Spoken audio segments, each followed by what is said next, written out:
What's up, peeps? I'm Chef Armani, and on this channel, we're gonna teach you guys how to do a little cooking, and we're gonna talk to you about a little fitness. And I promise you, if any of those two interest you in your life right now, I'm always have something for you, baby. So today, we're going over my three main things that you need to do before you start even cooking. I know you're like, wait a minute. I just start cooking and go right into it. But if you get these three things down, I promise you, your cooking is gonna be easier, faster, and a lot more fun than you thought it could be. All right, baby, watch this.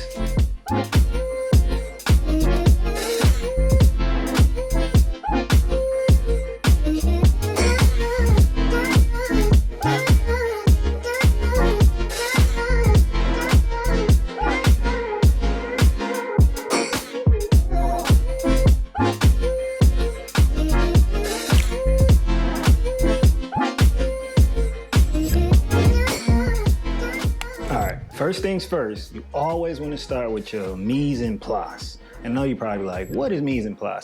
Mise en place is simply a French term that means everything in its place. So before you start cooking, you want to get everything you're going to need. Pots, pans, seasonings, sauces, whatever you're going to need here. You want to cut up your vegetables. You want to cut up whatever you're using in your recipe. You want to make sure you have everything ready for you right here, right now. So once you start cooking, you don't have to go find anything. It's going to make everything a lot more simple, and everything's going to be right there for you when it's time to cook. I know you guys have had times where you started cooking and you were just like, oh snap, I forgot this. Let me run and get this. Let me run and get this. Next thing you know, your food's burnt, and now dinner is ruined. It's just ruined. We don't want that, baby. I want it to be easier for you. I want it to be simple and ready to go. So always remember, before you get started, mise en place. This ensures that you're gonna have the easiest and the most fun while you're cooking. All right, y'all ready for tip number 2? Watch this.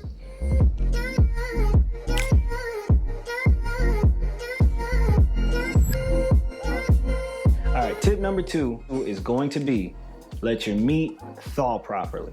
Now, if you have something in the freezer, take it out maybe an hour or two before, sit it in some cool water and let it come to room temperature.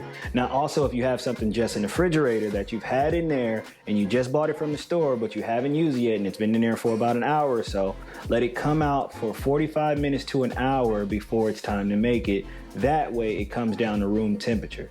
That ensures that you're gonna have a better cook on whatever meat that you're using. When you think about it, oh, let me just go and grab everything out of the refrigerator right when it's time to cook, and that's kind of wrong. So you ever had a steak that you wanted to make perfect, a perfect medium steak? It's gonna be really, really hard to judge that medium steak if you're bringing it out cold and cooking it immediately.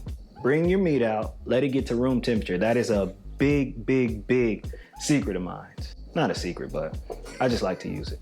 So remember, let your meat come to room temperature, then you go into cooking. That's tip number 2.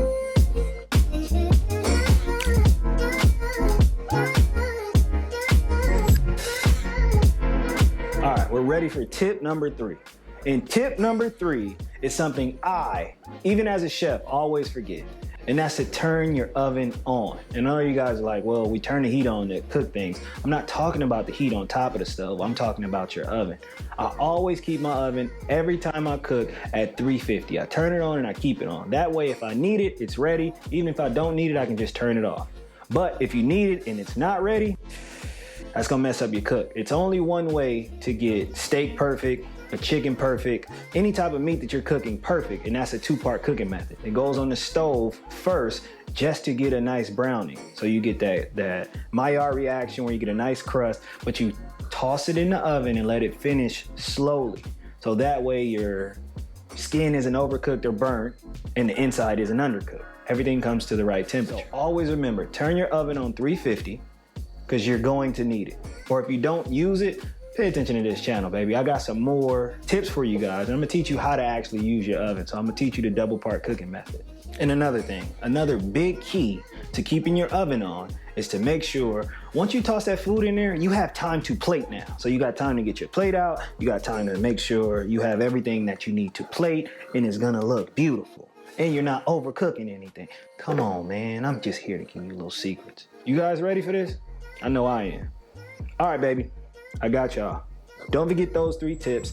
Implement them into your routine every time that you cook. and you're gonna be a chef in no time, baby. Watch me. All right, y'all. I'll see y'all in a little bit. Don't go too far. Love y'all. Peace.